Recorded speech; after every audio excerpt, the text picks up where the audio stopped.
Alabado sea Jesucristo y adelante con María. Bienvenidos de nuevo, queridos hijos, a esta cita del martes, el llamado martes bélico. Estamos ya cerca del final del comentario a mi libro, reeditado, La falsa iglesia y su destino, con la imagen del Cristo juez de Miguel Ángel que preside la portada. Esta noche nos toca hablar de un tema muy actual que se relaciona con la catequesis de esta mañana, con la sección Santos y Café. El título de esta serie es La Nueva Pentecostés, verdadera iglesia y falsa iglesia. Alguien dice, padre, ¿no ha dicho usted eso ya muchas veces?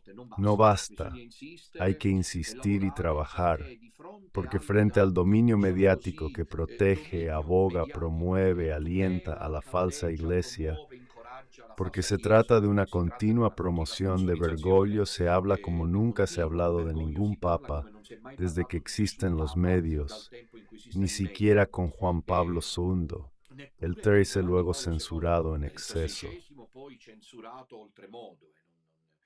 No hay nada que decir. Parecía que no existiera el papa. Parecía que la iglesia estuviera sin papa. Durante los 10 años de pontificado, los oficiales de Benedicto XVI, prácticamente solo en las grandes ocasiones se hablaba del Papa Benedicto. La mayoría de las veces las revistas, etcétera, no hacían más que criticarlo.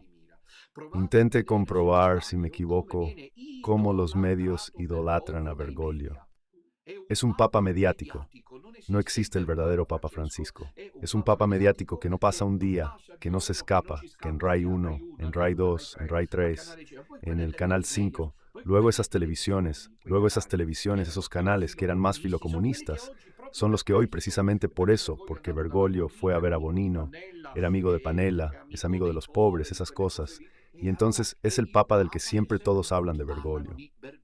Así que nosotros debemos insistir porque los espacios son limitados, son los verdaderos. Pero yo de la catequesis de esta mañana sobre los sacerdotes refractarios, que espero que hayan seguido, la encuentran en la lista de reproducción de Radio Dominutella Nostra, la sección de esta mañana. De Santos y Café sobre los sacerdotes refractarios que hace de Pandan, la de ayer, se titulaba esta mañana Resistencia, los sacerdotes héroes de Francia y nosotros hoy del pequeño resto. Y la de ayer también, encontré mucha fuerza porque ellos no tenían medios, más bien estaban humanamente hablando acabados. ¿Cuántas veces me cuesta trabajo con esto? Pero me gustaría que también me entendierais. Me cuesta porque como guía debo profundizar en las cosas, encontrar las estrategias. En cambio, la lógica de Dios, perder para encontrar, morir para resucitar, fracasar para vencer, atención, es la dinámica pascual. No podemos perderla de vista, no podemos y no debemos perderla de vista. Los sacerdotes refractarios, repito, sigan la catequesis de esta mañana, pero lo estoy retomando a propósito porque ya había anunciado esta mañana que serviría de introducción al tema de esta noche. Los sacerdotes refractarios, que ya eran minoría, abandonados por los obispos, fueron luego en su mayoría arrestados, muchos huyeron, al final los que sobrevivieron fueron realmente pocos. Esta mañana solo hemos escuchado algunos fragmentos de un documento histórico que volveré a comentar. De estos sacerdotes, se lo recuerdo de nuevo, encarcelados y condenados a muerte por los jacobinos, cuando les envían, porque habían pedido poder confesarse y comulgar antes de morir, el consuelo de los sacramentos. No es ir a misa cerca un día cualquiera. Le enviaron al cura Filo Jacobino, el cura que había jurado la constitución anticristiana, desobedeciendo además la orden del Papa. Este cura fue a celebrarles misa, confesarles y darles la comunión, no sé con qué valor, y ellos rechazaron la misa celebrada por este cura, diciendo que debía quedar claro que nunca jamás recibirían la comunión de manos de obispos y curas herejes y apóstatas. ¿Y qué deberíamos decir nosotros hoy entonces? Así pues, nosotros no tenemos espacio suficiente para gritar la verdad, porque deberíamos tenerlo. Pero así es el mundo, como dice von Balthasar, que acertó de lleno al hacer su trilogía. Gloria, la primera parte, la belleza, el pulcrum, la gestalt, la forma divina, Jesucristo que viene a la tierra. Pero no es solo una experiencia estética, no es solo contemplar la belleza, porque la belleza que entra en el mundo es rechazada. El bien, El único bien que entra en el mundo, Jesucristo, es rechazado. Y por eso von Balthasar puede hacer la segunda sección de la trilogía, que se llama Teodramática, donde en mi opinión escribió su obra más imponente.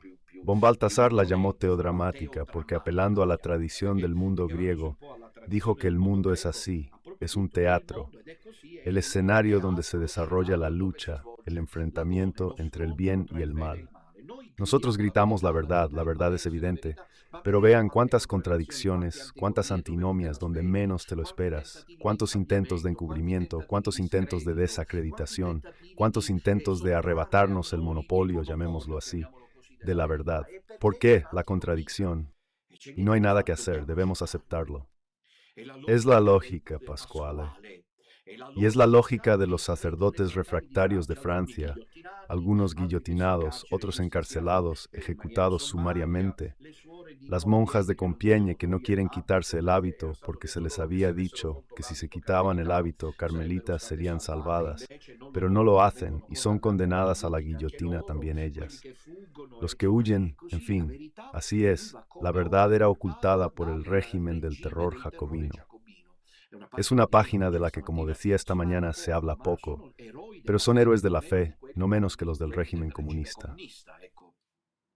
El obispo que mencionaba esta mañana, pero no he tenido tiempo de recordar el nombre ahora, de Poitiers me parece, que dice que prefiere morir antes que apostatar, no es envidiable a Cardenal Vincenti o a Cardenal Wyszynski, siempre es así. Esta temporada es la peor. Esta temporada que estamos viviendo es la peor. Es la más problemática por una simple razón. No hay jacobinos rojos ni comunistas soviéticos, sino una falsa iglesia de Satanás que se disfraza, que no se revela, sino a través de tácticas técnicas como la ventana de Overton, la rana hervida, por lo que las masas se mantienen en la total ignorancia de la verdad. No solo se las mantiene en la total ignorancia, sino que las masas, las que hoy gritaban por la muerte de los sacerdotes refractarios, esto también es algo diabólico. Y hoy las masas son así, siguen al impostor, siguen a una falsa iglesia de dibujos animados y quieren eliminarnos. Crece el odio hacia quien grita la verdad, que es que ese vergüenza no es el Papa. Todo esto nos permite introducir el Stem de Void. La nueva Pentecostés, dos puntos, verdadera iglesia y falsa iglesia.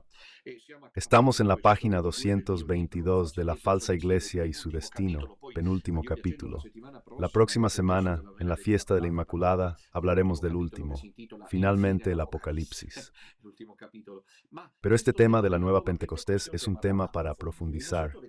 Primero veamos de qué se trata y luego vamos a los detalles. La nueva Pentecostés, si es nueva, significa que ya hubo una, exactamente la que mencionan los Hechos de los Apóstoles. El evangelista Lucas, en el capítulo 2, versículos 1 y siguientes, relata este acontecimiento. Leímos: mientras acababa Pentecostés, estaban todos reunidos en un lugar. De repente del cielo un trueno. Un trueno es un estruendo, como de un viento impetuoso, cuando el viento hace ruido, estruendo, y llenó todo el mundo. La casa donde se encontraban. ¿Qué es lo que llena la casa? El rugido que llegó del cielo. Aparecieron, versículo 3, este es el versículo probablemente más normativo de Pentecostés. Aparecieron lenguas como de fuego. Aquí está señal típica de Pentecostés. Ahora leeremos el texto de San Luis María sobre la oración ardiente al invocar. Este tiempo del Espíritu Santo para los apóstoles de María de los últimos tiempos serán apóstoles como los de Pentecostés, acompañados por María, que es su garantía.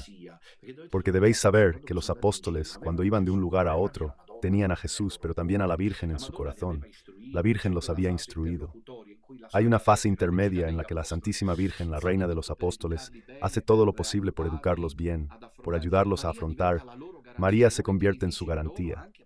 En los momentos difíciles, ellos incluso pensaban en la Virgen.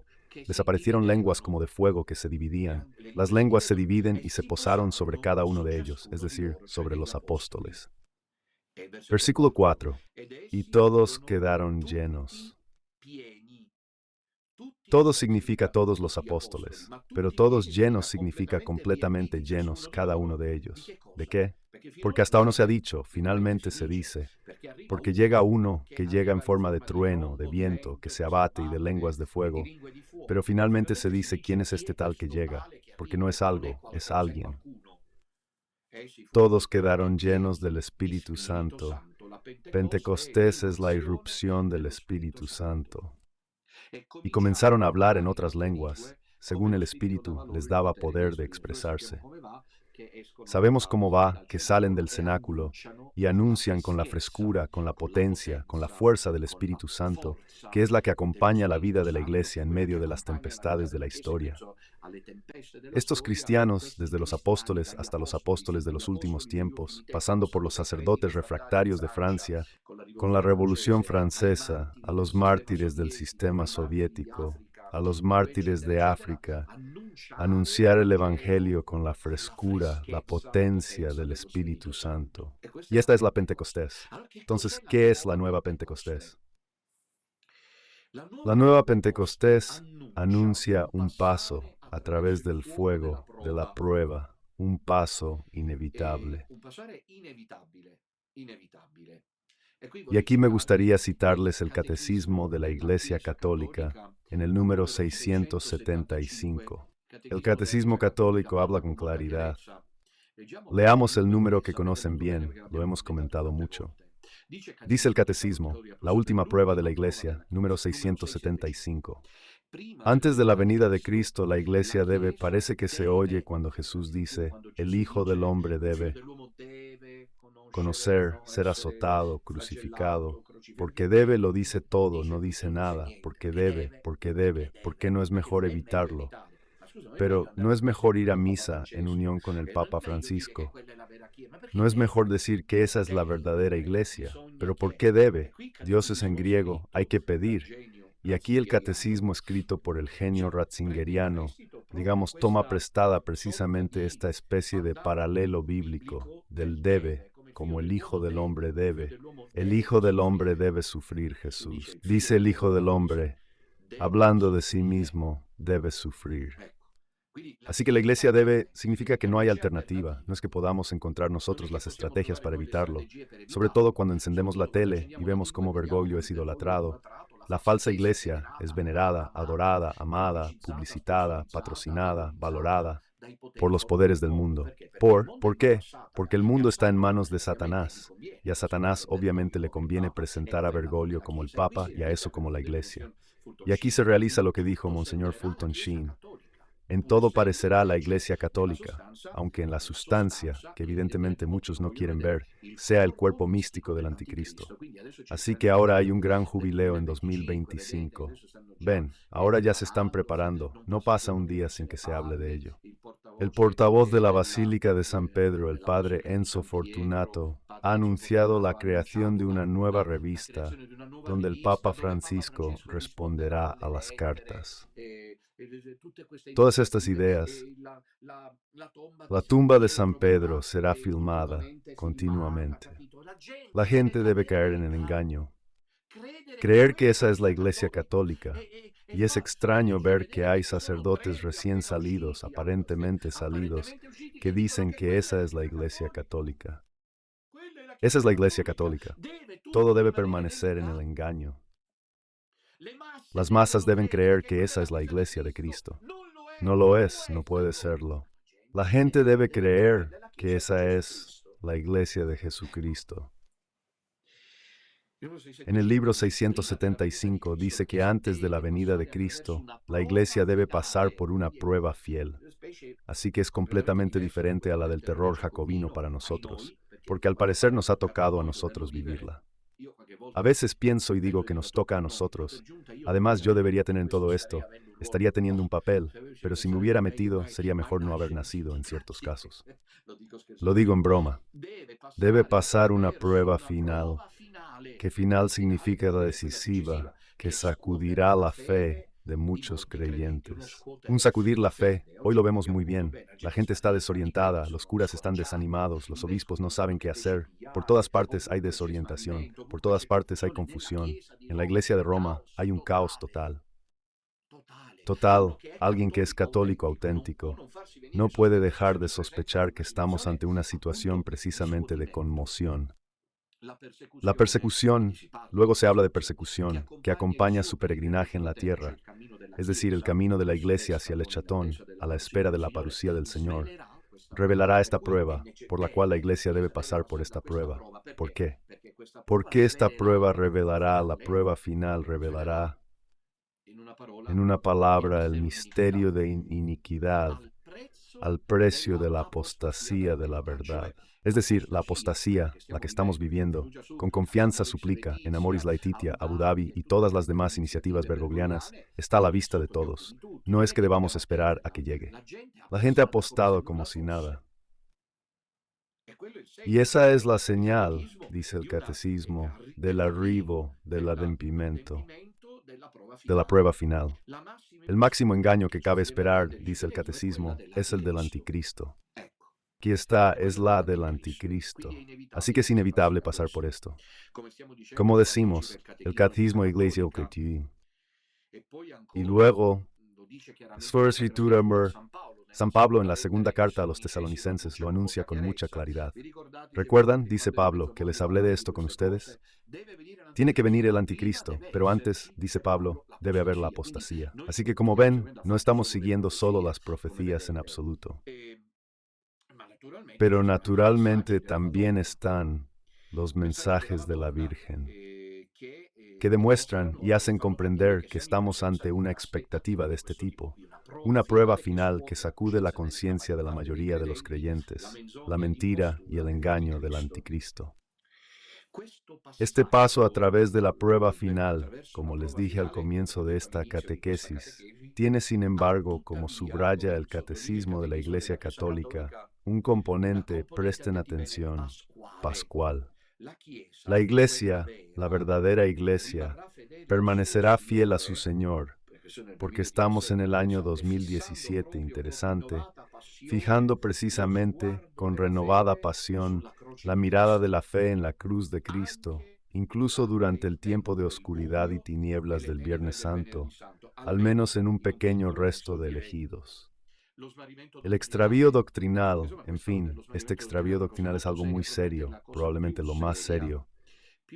Más seria porque el extravío doctrinal no viene de los jacobinos que perseguían a los sacerdotes y frailes, ni siquiera de los jerarcas del régimen comunista. El extravío doctrinal, difícil de explicar para quien cree que ese todavía es el Papa, viene de Bergoglio, y esto nunca había sucedido. Nunca pasó algo así.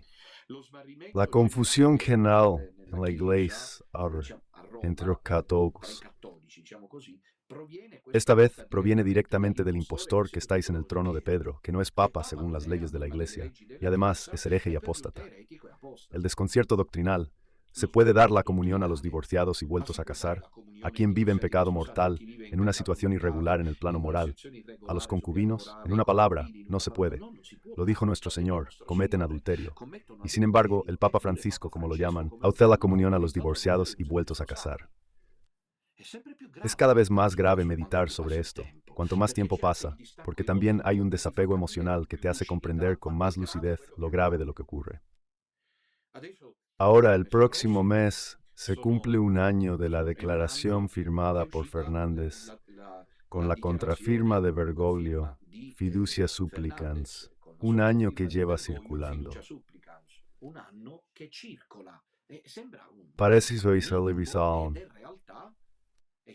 y circula en la supuesta Iglesia Católica, que no lo es, una versión falsa, porque deben saber que yo lo digo claramente, no son matrimonios reales en ciertas regiones. Los medios lo callan. Hablo de África, Latinoamérica, Estados Unidos, países anglosajones y quizás Italia, con obispos como Olivero y Suppi. Ya es un verdadero matrimonio. Cortan la cinta, entran en la iglesia, se toman de la mano, entonces se casan por lo civil, por supuesto, pero en la iglesia no pueden hacerlo. Si es la Iglesia Católica no se puede. Entonces ven, la confusión doctrinal no nos la inventamos, existe. Y lo crea Bergoglio, lo crean los masones, lo crean los lobos vaticanos, como recuerdo en mi libro Iglesia, ¿a dónde vas? Es decir, los partidarios de Satanás. En nombre de la autoridad de Pedro se difunde el error. Luego está, naturalmente, como consecuencia de esto, la desorientación pastoral, es decir, al final cada uno hace lo que quiere, cada cual a su aire. ¿Cuántos curas que no salen a la luz piensan que Bergoglio no es el Papa? La mayoría. ¿Cuántos sacerdotes no aplican lo que el llamado Papa quiere? ¿Cuántos? Muchos. Tú puedes ir a una parroquia y allí cerca hay otra y puedes sentirte en dos iglesias diferentes. Por otro lado, hay un trastorno, incluso cósmico, lo vemos. Vanity Rarity, Zerthaus. Muchos dicen, como saben, hay un problema en que ahora Trump, que comenzará su mandato, su gobierno ya ha dicho y dado a conocer que la cuestión ambiental no está en la agenda de su gobierno. Para él es absolutamente irrelevante. Aquí no estoy diciendo si tiene razón o no, porque para los gobiernos de izquierda, para la internacional socialista que influye en tantos gobiernos soberanos y supranacionales, la cuestión ecológica, la cuestión ambiental, como saben, se considera una cuestión de vida o muerte. Resulta extraño que el jefe de Estado más poderoso e importante del mundo, hasta que se demuestre lo contrario, el que reside en la Casa Blanca de Washington, haya decidido dejar de financiar lo relacionado con la cuestión medioambiental. Pero claro, estos llevan años diciendo que la naturaleza se revela por culpa de la contaminación climática. Yo pienso personalmente considerando que la naturaleza se revela cada vez más, se revelará a mi juicio debido a la contaminación moral, porque el diluvio universal que la Biblia relata como querido por Dios es consecuencia de la contaminación moral. La contaminación moral siempre conlleva la contaminación ambiental, digamos así. Una sociedad que vive según la ley de Dios es una sociedad sana. Una sociedad donde los mandamientos de Dios son pisoteados es una sociedad enferma, enfermiza. Por lo tanto, existe también la contaminación cósmica. Y luego está esto, el riesgo atómico que vuelve a estar de moda. Ahora ya no es solo un eslogan, es posible. Ustedes saben que al menos 2 veces la humanidad, la colectividad, ha estado a punto de sufrir una bomba atómica. La primera vez fue con el desembarco en Bahía de Cochinos, ¿lo recuerdan? En Cuba. Y allí intervino realmente Juan Di Trezzo, que de alguna manera, como cuentan los libros de historia, intervino para que Kennedy y Khrushchev, en fin, dejaran de enfrentarse con el riesgo de una guerra atómica. Fue la primera vez. Y luego, en los años 80, si recuerdan, en los años 80, Reagan y quien estuviera del otro lado, se me escapa quién era. Gorbachev, me parece, con la perestroika, antes Yeltsin, etc. Hubo de nuevo el riesgo de una guerra fría que podía desembocar en todo. En resumen, hoy esto es bastante posible, porque Putin ya ha dicho que si los misiles de la OTAN y estadounidenses alcanzan territorio ruso, como ha ocurrido, la respuesta será sin precedentes. Palabras de Putin. Entonces, como ven, la situación es dramática en todas partes. Todo esto lleva al advenimiento del anticristo. Conducirá a la generación católica tan envidiada por santos como el Padre Pío y Santa Teresa del Niño Jesús. Santa Teresa murió con un solo pesar, saber que no pertenecía a la generación de la prueba final. Los santos son así. Incluso el Padre Pío sentía a veces algún pesar por esto. Y estos cristianos revivirán con más fuerza que los primeros cristianos del Imperio Romano la persecución global como forma de participación en la pasión de Cristo. Es exactamente como Jesús murió en la cruz y resucitó, así la verdadera iglesia, no la falsa de Bergoglio. Ese es el cuerpo místico del anticristo. Conocerá esta lenta crucifixión mundial, cada vez más marginados, cada vez más aislados, cada vez más guetizados, cada vez más señalados como la escoria del mundo. Casi hasta parecer que debamos desaparecer para siempre, mientras que la falsa iglesia continuará creciendo, cantando victoria, disfrutando del aplauso y el apoyo del mundo. Y solo, entonces, de su extrema humillación, de la humillación de la kenosis, que la Iglesia Católica debe conocer, de esta extrema kenosis como el Hijo de Dios, que es tragado como el grano de trigo por la tierra, y florece, germina y produce la semilla de la salvación. Así será para el pequeño resto, saldrá gloriosa como una casta virgen para su Cristo. Esto es lo que el Catecismo y la Iglesia Católica anuncian, pero hay una pieza más, y es esta. En la reflexión teológica, este aspecto que voy a mencionar permanece bastante en la sombra, es decir, una nueva irrupción del Espíritu Santo. Esta mañana, cuando comentábamos la reacción de los sacerdotes refractarios mártires, al terminar la transmisión le dije a Fray Ceresino que uno se queda sin palabras ante su valentía, ante su fe. ¿Recuerdan algunos detalles de aquel sacerdote que quería ir delante porque quería morir primero, mártir, para dar coraje a los demás? O aquel otro sacerdote que es arrestado, que pertenece a una familia noble, y lo invitan a retractarse y a firmar la Constitución. Y él dice, ¿qué Constitución debo firmar? Mi familia cumple su palabra y no faltaré a Dios. O los sacerdotes que empiezan a cantar los cantos, los himnos, al Señor en prisión, porque los carceleros les hacen creer que ese día es el día en que deben morir. No es así, pero ellos dicen, vamos al paraíso. ¿Quién ha suscitado en estos sacerdotes tan distintos de los anónimos esta fuerza de ánimo? ¿Por qué podríamos llamar fuerza de ánimo heroísmo? No es ni lo uno ni lo otro, es carisma, es caris. Por eso no dejo de decir que no basta con la razón. La razón es el nomos, el derecho canónico. Se necesita la caridad, porque lo que estamos viviendo es un tiempo particular, único, exclusivo, y estos morían contentos de... Y ese es el Espíritu Santo que puede hacer eso, no nosotros. O sea, nosotros no debemos predisponernos a algo de esto. Sería extremadamente peligrosa como desviación. No depende de nuestras capacidades. Me impresionó hoy al contar una historia de que el guía, el carismático sacerdote de París, Francia, que quería ir allí a presentarse con fervor para morir primero, los fieles laicos, al necesitarlo, lo escondieron. Él no murió mártir para su pesar, no murió mártir porque la gente lo necesitaba. Lo escondieron de casa en casa. ¿Recuerdan cuántas veces lo buscaron? 9 veces. Nunca lo hallaron. Dios no lo hizo mártir, pero otros, más débiles y rezagados, sí estaban listos para hacerlo. A mí siempre me ha impresionado la historia reciente, durante el régimen nazi de Hitler en Alemania. El cardinale, nombrado por Pío XI, August von Galen, arzobispo de Münster, creo que era en Alemania. Mientras todos los obispos alemanes callaban ante la invasión ideológica de Hitler, él no dejaba de hablar, de señalar a Hitler como el mal encarnado, de señalar a Hitler abiertamente como el enemigo del cristianismo. Tanto que los jerarcas, estas historias, tengo un par de libros, he leído sobre eso, lo llamaban el León de Münster en Alemania. Tanto que los jerarcas no dejaban de decirle a Hitler, al Führer, pero bueno. ¿Cuándo sacamos a este perro? Respuesta de Hitler, no lo toquéis. ¿Tenía miedo? No lo sé, voy a responderles.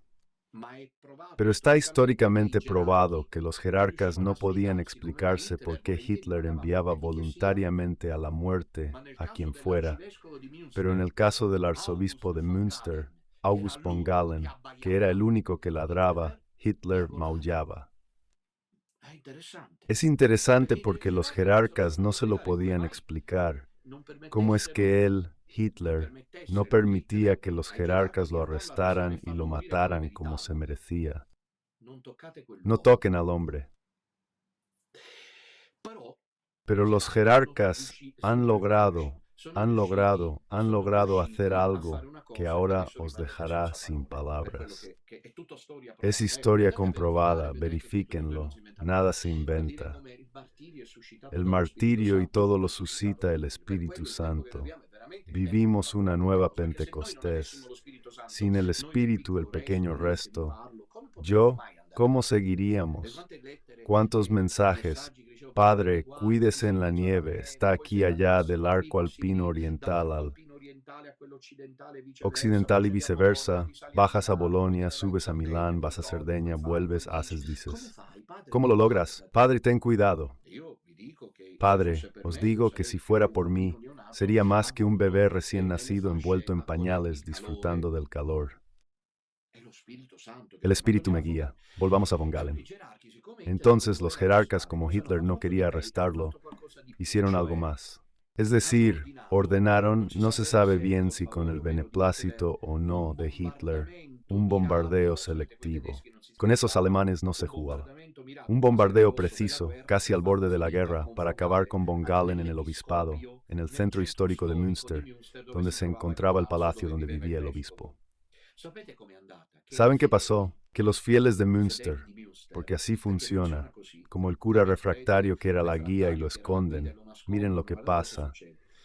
Los fieles de Münster acuden inmediatamente apenas comienzan los primeros bombardeos para ir a buscarlo.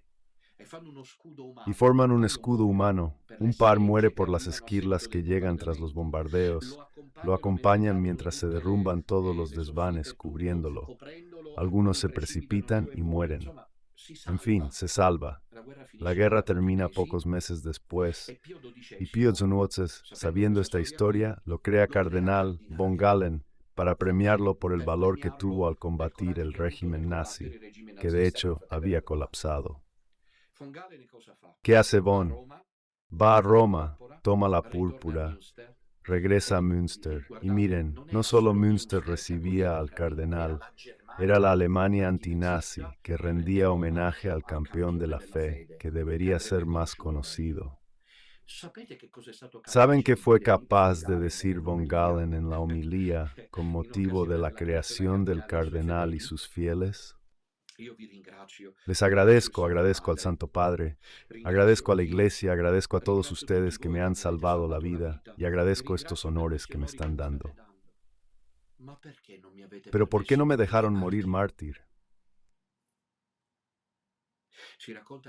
Se cuenta que cuando dijo esto con los micrófonos de la época, imagínense, la plaza se quedó helada, hubo un silencio embarazoso, es beato, fue beatificado por Benedicto XVI, me parece, creo que fue beatificado por el Papa Benedicto XVI.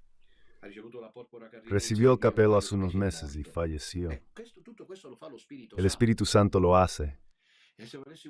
Y si hablamos del cardenal Mindszenty, en fin, del Espíritu Santo, entonces la nueva Pentecostés es esta, porque la Pascua alcanza teológicamente hablando su perfecta configuración con el acontecimiento de Pentecostés. El Espíritu Santo prolonga de un modo nuevo e inesperado la acción salvadora de Cristo a través de la Iglesia, que purificada por la gran prueba, resurgirá aún más bella y creíble. Sufrir. Muchos me lo piden, y cuando hablo esperan ansiosos la opinión de Don Minutella. Les digo lo que pienso, sí, pero no como nos lo imaginamos. No es el martirio de sangre, sino estos salen a la luz. Al menos no por el momento y por un tiempo no hay martirio de sangre, porque si no es evidente que estos dicen, somos realmente lo que dicen. ¿Entienden? El martirio es de otro tipo. Es un martirio blanco que, sin embargo, como me habían anunciado, quien pueda que me comprenda, no es menos doloroso que el martirio físico, porque los sacerdotes refractarios estuvieron un par de días en prisión y luego de golpe fueron a cantar el Te Deum en el paraíso. Aquí hay que morderse las uñas, los dedos. No se deja de ver un ataque tras otro, un ataque detrás de otro. Alguien registró los ataques a Don Minutella en estos 8 años. No son como días en prisión de frailes, salvo en lecturas más altas. Se lo pregunto y ustedes deciden. No puedo responderles en su lugar. ¿Por qué seguir? Por el Espíritu Santo. En una palabra, el Espíritu Santo, que se retira de la falsa iglesia para dejar claro que no es la iglesia de Jesucristo, dejándola así a los ojos de todos aquellos que quieran ver una estructura meramente humana y mundana. El Espíritu Santo dice, ¿qué hago ahora que me fui? ¿Cómo puedo ir a casa de integración o convalecencia? Yo que sé qué hacer, dirá el Espíritu Santo. Yo no solo me retiro de aquí, sino que voy a llenar, a invertir, a irrumpir y a conmover lo poco que queda. Todos sabemos cómo fueron las cosas. Depende en los días. ¿Para qué lo escuchamos? Los padres de la Iglesia veían en Pentecostés la forma primitiva de la Iglesia, el prototipo para cada época de la historia. ¿Qué iglesia es la de Pentecostés? Es una iglesia que anuncia a Jesús. ¿Tiene riquezas? No. ¿Funcionó? No. ¿Tiene estructuras? Tiene un cenáculo. Y basta. Pero lo tiene todo por el Espíritu Santo. ¿De qué sirve tener la sala de prensa vaticana, los observatorio romano, la cúpula, las basílicas, las estructuras, si no hay Espíritu Santo? Es como un cadáver. Porque si no hay principio vital en el hombre, el cuerpo, que de otra manera está vivo, se convierte en cadáver. Y esta es la falsa iglesia, un cadáver porque no hay Espíritu Santo. ¿Dónde está el Espíritu Santo? El Espíritu Santo está en el pequeño resto que debe constituir una iglesia. Esta iglesia joven, apasionada, pobre de medios, pero rica en iglesia, experimenta la poderosa presencia del Señor resucitado y lleva el anuncio del Evangelio hasta los confines del mundo. Por eso la nueva Pentecostés indica precisamente lo que estamos diciendo, una presencia renovada en medio de los creyentes durante la temporada de la última prueba, con el engaño anticristiano y el falso profeta. Una irrupción carismática del Espíritu Santo, análoga a la de la primera comunidad cristiana. Race, sin el Espíritu Santo, la Iglesia parece una estructura oxidada y esclerosada, sobrecargada de sí misma y de demasiados intereses mundanos. Aquí se ha puesto el tiempo, pero no puedo. Podría hablar aparte de la cuestión de la causa principal o suprema de los sacramentos, que es el Espíritu Santo. Mis detractores fingen no saber esto. Les haré burla. Verán, si la Iglesia vuelve triunfante a Roma y me juzga, les haré una buena a mis enemigos. ¿Por qué digo perdón? Pero están convencidos de que se necesitan materia, forma y ministro santo. El ministro santo debería obedecer a la Iglesia, pero lo hacen ellos. No, ya hay un problema que nadie afronta, porque Dominutella expone problemas varios y al ser fingen no notarlos. Dominutella es grosero. Si no entiende de teología, Dominutella está loco y fanático, pero planteo preguntas sin respuesta. Dicen que el padre Faré afirmó la validez de los sacramentos. Minute extrapola frases de Santo Tomás, quien anticipa que para sacramentos válidos se necesitan forma, materia y ministro, pero ante todo la causa. Porque el sacerdote es instrumento, la causa principal es el Espíritu Santo. Y esto es tan obvio que Santo Tomás, en la siguiente parte, lo asume como premisa. En cambio, mis detractores no lo dan por sentado, lo niegan. Porque si no, deben admitir que quizás no actúa el Espíritu Santo. En suma, Oath, cuando Sor Lucía entreveía una basílica de San Pedro metalizada, no era más que una forma simbólica de interpretar una iglesia privada del Espíritu Santo. Ya en la Salette, la Santísima Virgen hablaba de Roma, que perdería la fe, y bastará recordar una vez más las profecías de la beata Ana Catalina Emmerich y las prédicas de Monseñor Fulton Sheen, por mí ampliamente desarrolladas en este volumen, para darse cuenta del peligro, escribía en 2017, ya de una realidad inminente, de una iglesia que privada del Espíritu Santo se vuelve ridícula, extravagante y bizarra. La ausencia del Espíritu Santo, he ahí el nudo central de la antiiglesia, el primer síntoma que los desafortunados fieles no quieren captar, porque se equivoca Dominutella. Esa sigue siendo la iglesia. La ausencia del Espíritu Santo, porque disculpen, si hay Espíritu Santo no puede haber comunión para los divorciados y vueltos a casar. Si hay Espíritu Santo, no cabe un sínodo que debata bendecir parejas gay y mujeres en el altar. Es obvio. Entonces esa sigue siendo la... Pregunten al Padre Faré, que evita el debate público. O esa sigue siendo la iglesia de Jesucristo, pero entonces ya no hay Espíritu Santo. O sigue siendo la iglesia de Cristo y el Espíritu está, pero cambió de idea. O una tercera, esa no es la iglesia de Cristo sin el Espíritu Santo. Es difícil entenderlo. Digo, ¿solo Dominutella es tan clara? Lo repito, tres posibilidades. La tercera es nuestra, primera. Esa es la iglesia de Jesucristo, y allí está el Espíritu Santo. Pero es difícil de demostrar, porque no creo que el Espíritu Santo quiera bendecir a las parejas del mismo sexo. ¿Cristo? Bien, segunda idea.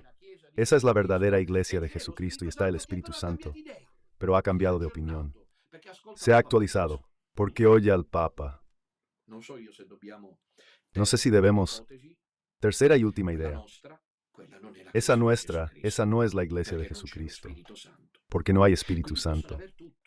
Así que pueden tenerlo todo, incluso la sucesión apostólica, aunque esperamos que tarde o temprano demos una mano a estos apestosos desgraciados teólogos, todos unos cagones, porque alguno de los que importa podría profundizar si la sucesión apostólica está garantizada en estas condiciones o no, porque eso nos pasó con el anglicanismo.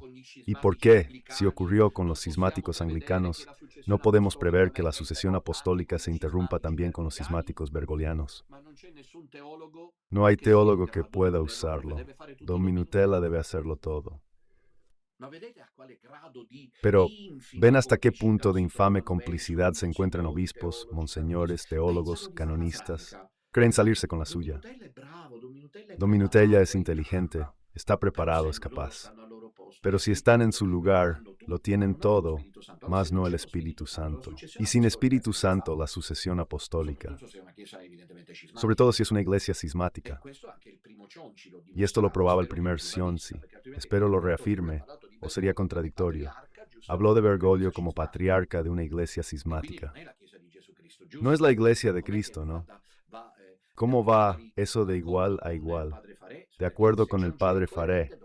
Porque si Sionsi es coherente, debería decir que no es la iglesia de Jesucristo, o ha cambiado de idea. Pero de hecho es una iglesia sin el Espíritu Santo. No hay nada que hacer, y se cumplen las profecías. La ausencia del Espíritu Santo, ese es el nudo central de la antiiglesia. No se trata de demostrarlo, sino de que los fieles lo comprendan. Intentemos imaginar qué significa una iglesia sin el Espíritu Santo. Es la radiografía de la falsa iglesia, construida sobre alianzas mundanas, que se priva a sí misma del aliento divino y por lo tanto se ahoga en las aguas turbias de la corrupción y la falsificación de la mentira.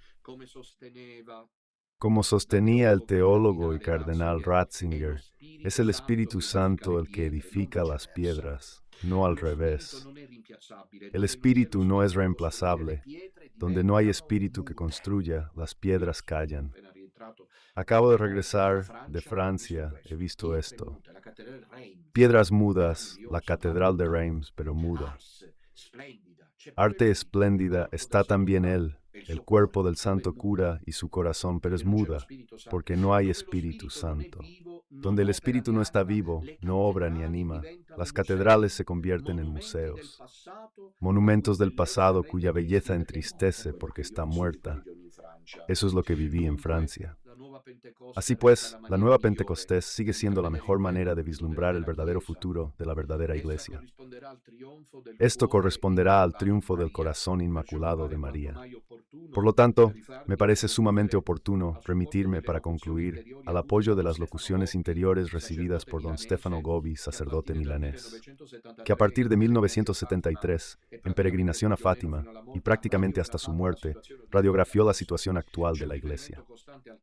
Constante alusión al nuevo Pentecostés. Justo cuando la Virgen habla a don Stefano de una iglesia gobernada por la bestia negra, la masonería, anuncia en varias ocasiones una segunda Pentecostés. Particularmente significativo es el mensaje del 26 de mayo de 1996. La Virgen dice, la segunda Pentecostés llegará para llevar a toda la iglesia al cima de su mayor esplendor. El espíritu de sabiduría la guiará a la perfecta fidelidad al Evangelio. Hay un tiempo de infidelidad. El espíritu de consejo la asistirá y la confortará en todas las tribulaciones. El espíritu de fortaleza la llevará a un testimonio diario y heroico. Solo pasando por el fuego del martirio, con sangre y fe, con espíritu y gracia, la verdadera iglesia participará de nuevo profundamente en la santidad de su esposo crucificado y resucitado, y entonces será posible empezar de nuevo. En el fondo, la idea de una nueva Pentecostés sugiere una nueva toma, como deseamos esperar, de posesión de las estructuras de la jerarquía a partir del evento carismático, y quizás haya que, como he dicho, reflexionar sobre el tema.